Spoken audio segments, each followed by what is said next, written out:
السلام علیکم ورحمۃ اللہ وبرکاتہ۔ کیسے ہیں آپ سب؟ امید کرتی ہوں آپ لوگ بالکل ٹھیک ہوں گے، خیریت سے ہوں گے۔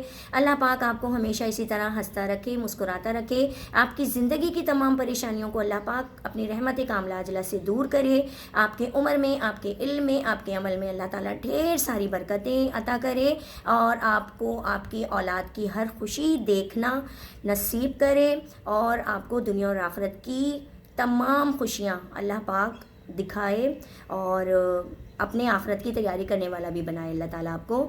اور آج جیسا کہ آپ کو معلوم ہے ہمارا جمعہ اسپیشل ہے، تو جمعہ اسپیشل میں ہم جو ہے وہ دعا پڑھتے ہیں، دعا سیکھتے ہیں، دعاؤں کو یاد کرتے ہیں۔ اور آج کی جو ہماری دعا ہے وہ ہے دوزخ سے نجات کی دعا۔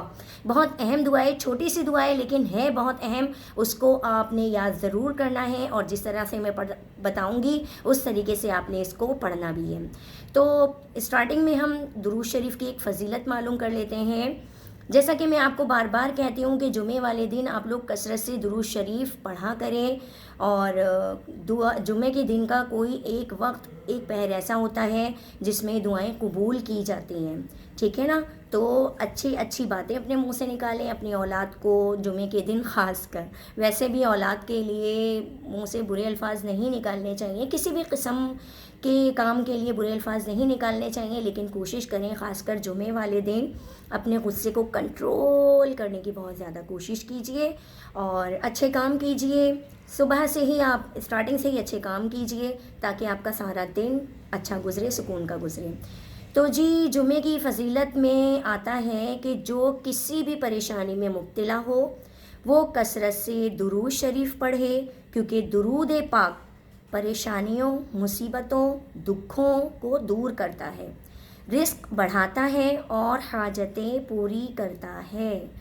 دکھوں نے جو گھیرا ہے تم کو تو دکھوں نے جو گھیرا ہے تو تم کو تو حاضری کی تمنا ہے تو درود پڑھو، ٹھیک ہے؟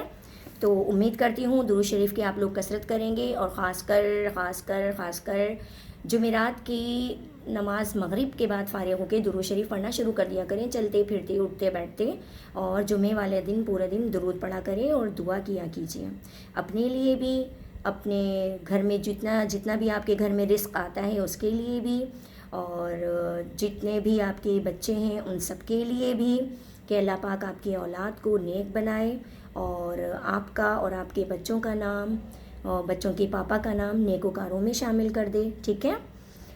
تو جی، دوزخ سے نجات کی جو دعا ہے وہ میں آپ کو بتانے جا رہی ہوں، وہ آپ نے پڑھنی ہے، یاد کرنی ہے۔ کس طریقے سے پڑھنی ہے؟ صبح فجر کی نماز کے بعد 7 مرتبہ آپ نے دعا پڑھنی ہے، اللہم اجرنی من النار۔ کتنی مرتبہ پڑھنی ہے؟ 7 مرتبہ، ٹھیک ہے؟ صبح فجر کی نماز کے بعد اور شام میں مغرب کی نماز کے بعد آپ نے یہ دعا پڑھنی ہے، دونوں ٹائم 7 مرتبہ، ٹھیک ہے؟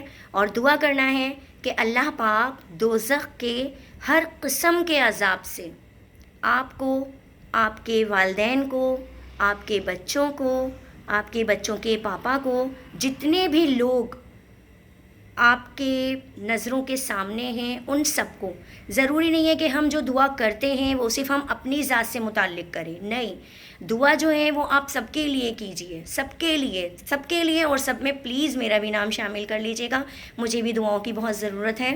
تو انشاءاللہ کوشش کریں آپ بھی اور میں بھی جب بھی دعا کرتی ہوں تو سب کے لیے دعا کرتی ہوں، سب کو شامل رکھتی ہوں، اور آپ لوگ بھی مجھے اپنی دعاؤں میں شامل رکھیں کیونکہ میں بھی انسان ہوں، مجھے بھی دعاؤں کی ضرورت پڑتی ہے، ٹھیک ہے؟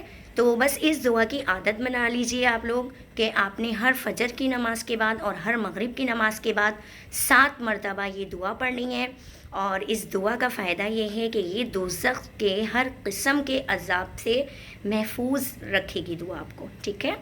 اور سب کے لیے دعا کیجئے۔ تو جی، آج کا جو ہمارا جمعہ اسپیشل کا تھا وہ یہی تھا کہ ہم آپ کو دعا بتائیں، اور ایک چھوٹی سی بات آپ سے اور شیئر کرنا چاہوں گی، یہ کہ ہمیشہ سچ بولیں، جھوٹ کا سہارا مت لیں، اور کوشش کریں کہ آپ کے بچے جو ہیں وہ بھی ہمیشہ سچ بولیں. کتنی بڑی کوئی پریشانی آ جائے, کوئی ٹینشن آ جائے, کوئی مصیبت آ جائے, جھوٹ کا سہارا ہرگز نہ لیں.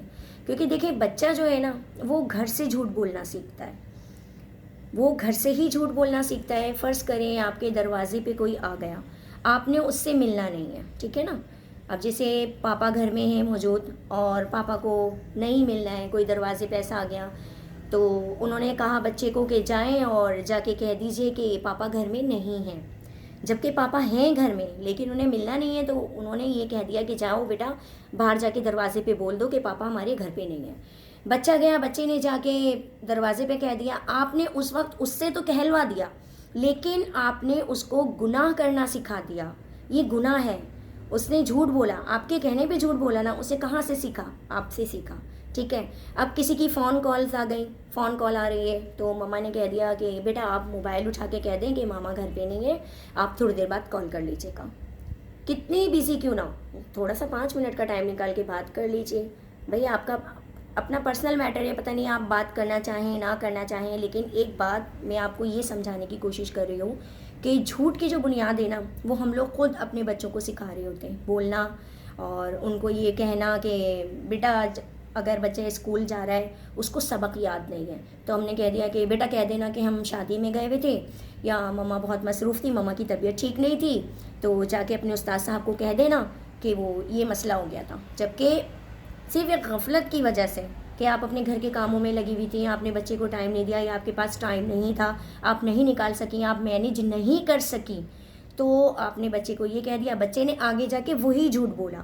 تو یہ چھوٹا چھوٹا چھوٹا چھوٹا چھوٹا چھوٹا جھوٹ جو ہے نا یہ ایک دن بڑا بن جاتا ہے, اور بچوں کو بس اسی چیز کی عادت لگ جاتی ہے. کیونکہ دیکھیں ہم کہتے ہیں نا ہم سچ کہیں گے ہمیں پٹائی ہو جائے گی, مار لگے گی کہ تمہارے سارے کام ہو گئے, صرف ایک تمہیں سبق یاد نہیں ہوا, تم نے سارے کام کر لیے اور تمہارا یہ کام نہیں ہوا. تو اس پہ ہمیں مار بھی لگ رہی ہے, ہمیں سب کچھ ہو رہا ہے, لیکن ہم جھوٹ بول دیں گے نا تو سامنے والا سمجھے گا واقعی وہی بچے کے ساتھ ہو سکتا ہے کوئی مسئلہ, چلو بھائی جاؤ بیٹا اپنی جگہ پہ جا کے بیٹھ جاؤ, کوئی بات نہیں ہے, ہو گیا. لیکن کیا اس نے اس جھوٹ کے سہارے یہ سیکھ لیا کہ جھوٹ سے میں بچ رہا ہوں, جھوٹ جو ہے وہ مجھے بچا رہا ہے, اور جو میں سچ بول رہا ہوں وہ میں آگے پھنستا جا رہا ہوں. قاری صاحب نے مجھے ڈانٹا, یا معلمہ صاحبہ نے مجھے ڈانٹا, یا میری ٹیچر نے مجھے ڈانٹ دیا, لیکن اگر میں نے جھوٹ بول دیا تو جھوٹ سے مجھے اتنا فائدہ پہنچا ہے. تو پلیز ان چیزوں کو اگنور کریں, ان چیزوں سے بچنے کی کوشش کریں کہ اپنی اولاد کو اس طرح کا کوئی کام, اس طرح سے کچھ نہ سکھائیں کہ جو اس کے آگے جا کے آگے کے لیے اس کے نقصان دہ ہوں. ایک بات اور بتانا چاہوں گی میں کہ ایک رات اچانک ایک بچہ چیخ مار کر اٹھ بیٹھتا ہے تو اور رونے لگ جاتا ہے. تو اس کے رونے سے اس کے والد صاحب کی آنکھ کھل جاتی ہے, وہ بھی اٹھ کے بیٹھ جاتے ہیں اور اس سے پوچھتے ہیں کہ بیٹا کیا بات ہے, کیا پریشانی ہے, تم کیوں رو رہے ہو. مطلب والد ہیں, بچہ روئے گا تو وہ پوچھیں گے نا کہ بیٹا آپ کیوں رو رہے ہو. تو وہ بچہ کہتا ہے کہ بابا کل میرے اسکول میں امتحان ہے اور میں نے سبق یاد نہیں کیا, اور مجھے تو کچھ پڑھنا بھی نہیں آتا, میں نے سارا دن محنت کی ہے لیکن مجھے یاد نہیں ہو سکا. اب مجھے اس بات کی فکر ہو رہی ہے کہ میں جب کل اسکول میں جاؤں گا اور میں صحیح اپنا ٹیسٹ نہیں دے سکوں گا, پیپر اپنا نہیں دے سکوں گا, تو میرے استاد صاحب مجھے ڈانٹیں گے, مجھے ماریں گے. تو اس کا باپ بہت گہری سوچ میں پڑ جاتا ہے, کہتا ہے کہ یہ تو صرف ایک دنیاوی امتحان ہے جس کی وجہ سے میرا بچہ اتنا پریشان ہو رہا ہے, اور ہمیں تو روز محشر اپنے رب کو جتنے بھی اعمال ہم کر رہے ہیں اس کا حساب کتاب دینا ہے, اس کے بارے میں اس کو جواب دینا ہے. تو ہم نے تو اپنے امتحان کی کچھ بھی تیاری نہیں کی, ہم تو اپنے امتحان کی کچھ تیاری کر ہی نہیں رہے, نہ ہم خدا سے ڈر رہے ہیں, گناہ پہ گناہ کیے جا رہے ہیں. اللہ نے کہہ دیا 5 وقت کی نماز پڑھنی ہے, 5 وقت میں سے 2 وقت کی پڑھ لی, لاؤبالی زندگی گزر رہی ہے, کیفیت گزر رہی ہے, نہ پڑھنا ہے, نہ علم دین حاصل کرنا ہے, نہ دین کے کاموں میں لگنا ہے, کچھ نہیں کرنا, اور بس صبح گئے بنے ٹھنے اور صبح اپنے اپنے کاموں پہ نکل گئے, پھر شام میں آ گئے. کتنے لوگ ایسے ہیں جو نمازوں کو چھوڑ دیتے ہیں, نمازوں کو اپنی ضائع کر دیتے ہیں. ایک نماز چھوڑنے کا عذاب کس قدر سخت ہے اگر آپ لوگوں کو معلوم چل جائے نا, تو آپ یہ سوچیں کہ ہم کھانا تو چھوڑ دیں گے لیکن اپنی نمازوں کو ہم نہیں چھوڑیں گے. انشاءاللہ ہم اس بارے میں آگے بات کریں گے کہ مطلب جو چیزیں آگے آتی رہیں گی آج کی ویڈیو بھی میری کافی ٹائم لے رہی ہے، تو یہ کہ چھوٹی چھوٹی باتیں جو مجھے معلوم چلتی رہتی ہیں میں آپ تک پہنچاتی رہتی ہوں، اور جو باتیں آپ تک پہنچاتی ہوں اس باتوں پر آپ عمل کیا کریں، کوشش کیا کریں کہ روزانہ صبح سے ہی آپ اپنا ٹائم، اپنا وقت اتنا اچھا بنائیں کہ آپ کا سارا دن ریلیکس گزرے اور اچھا گزرے. اور آپ پلیز میرے چینل کو لائک کریں، سبسکرائب کریں، بیل آئیکن کے بٹن کو لازمی پریس کریں تاکہ آپ کو میری ہر آنے والی ویڈیو بآسانی مل سکے اور آپ دیکھ سکیں. اور پلیز میں قاعدہ پڑھا رہی ہوں بچوں کو، تو بچوں کو بھی کیا، بڑوں کو بھی کیا، ان سب کو جو بیچارے پڑھنے سے محروم رہتے ہیں، صرف ایک اپنے قیمتی وقت میں سے آپ کو 10 منٹ کا وقت نکالنا ہے. صرف قیمتی وقت میں سے 10 منٹ کا وقت نکالنا ہے. میں یہ نہیں کہہ رہی کہ صرف آپ میری ہی ویڈیوز دیکھیں. اس پلیٹ فارم میں بہت سارے لوگ ہیں جو اچھی چیزیں سکھا رہے ہیں، قاعدہ سکھا رہے ہیں، پڑھنا سکھا رہے ہیں، قرآن پڑھنے کے طریقے بتا رہے ہیں. کہیں آپ کو جانا نہیں ہے، صرف اپنا موبائل اٹھانا ہے اور آپ نے اپنا موبائل اٹھا کے صرف ویڈیو کو دیکھنی ہے اور اس میں سے سیکھنا ہے پڑھنے کا طریقہ. تو کم از کم اگر آپ 2 گھنٹے لگ کے محنت کر کے کھانا پکاتی ہیں اور اس کھانے میں تھوڑا سا بھی نمک تیز ہو جاتا ہے نا تو آپ کو اپنے ہسبینڈ سے باتیں سننی پڑتی ہیں. یا بچے کہتے ہیں کہ اللہ آج تو کھانے کے اندر مما نے نمک تیز کر دیا یا مرچ مسالہ تیز ہو گیا، تو کھانے کا وہ مزہ نہیں. آپ کی وہ 2 گھنٹے کی محنت صرف ایک اس جملے کی وجہ سے کہ مزہ نہیں آیا، اس جملے کی وجہ سے جو ہے نا آپ کا دل دکھتا ہے، آپ کو تکلیف ہوتی ہے کہ میں نے اتنی محنت کی تھی اور میری محنت کرنے کے باوجود یہ چیز ایسی ہو گئی. ٹھیک ہے، تو پلیز اپنے قیمتی وقت میں سے 10 منٹ کا وقت نکالیے. کسی کا بھی چینل دیکھیے، صرف علم دین سیکھیں. دین کو اپنے آپ سے دور مت کیجیے کیونکہ یہ دنیا فانی ہے، یہ دنیا ختم ہو جائے گی. اصل جو ہمیں اپنے ساتھ لے کے جانا ہے وہ ہمارا عمل ہے، ہمارے اعمال ہیں جو ہم کر رہے ہیں. ٹھیک ہے، تو امید کرتی ہوں آج کی آپ کو میری ویڈیو پسند آئی ہوگی اور جو دعا میں نے آج آپ کو سکھائی ہے اس کو آپ پابندی کے ساتھ پڑھیں گی صبح فجر کی نماز کے بعد اور مغرب کی نماز کے بعد، اور نیکی کمائیں، نیکی کریں اور سب کو نیکی کی طرف لانے کی کوشش کریں. اب اجازت چاہتی ہوں. السلام علیکم ورحمۃ اللہ وبرکاتہ.